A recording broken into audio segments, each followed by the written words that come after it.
আসসালামু আলাইকুম। আমার নাম রাশিদুল হাসান রুবেল। আমি বাংলাদেশ থেকে এসেছি। তো আমার সমস্যাটা হচ্ছে, আমি ক্রিকেট খেলতে গিয়ে, ব্যাটিং করতে গিয়ে আমার পায়ে টান খাই। তো পরবর্তীতে আমি বাংলাদেশে ডাক্তার দেখিয়েছি। তো ওনারা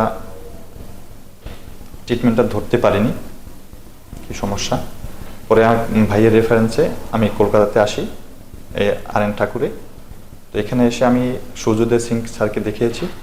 তো উনি বললো যে এটা হিপ রিপ্লেসমেন্ট করতে হবে। তো আমি জিজ্ঞেস করলাম, স্যার হিপ রিপ্লেসমেন্টটা কীভাবে হবে? তো সে প্রসেসিং বলল। তো তার কথা শুনে আমার এত ভালো লাগছে, আমি তার কথাতে এগ্রি হই করার জন্য। তো আমি গত 3 তারিখে হিপ রিপ্লেসমেন্ট করি এখানে। তো আমার অপারেশন খুবই ভালো হয়েছে। আমার যে সমস্যাগুলো ছিল, আমার পাটা ছোট হয়ে গেছিলো, সেগুলো ঠিক হয়ে গেছে। ওভারঅল এখানের সিস্টার বলেন, পরিবেশ বলেন, ওভারঅল সব কিছুই ভালো। নমস্কার, আমি ডক্টর সূর্য উদয় সিং। আমি আমাদের একটা বাংলাদেশ থেকে একটা ইয়াং ছেলে এসেছিল। তার দেখে মানে খুব হাট্টা কাট্টা, খুব লম্বা হাইট আছে, ও ক্রিকেট খুব ভালোবাসতো, কিন্তু বোধহয় ক্রিকেট খেলতে গেলে ওর একটা চোট লেগেছিল। সেটা নিয়ে ওখানে দেখিয়েছে, কিন্তু সেই হিসাবে ওর কন্ডিশনটা দিনে দিন খারাপ হতে চললো। আর ওর হিপে চোট লেগেছিল, যেহেতু প্রপার ট্রিটমেন্টটা পায়নি, তারপরে আস্তে আস্তে বলটা শুকিয়ে গেছিলো।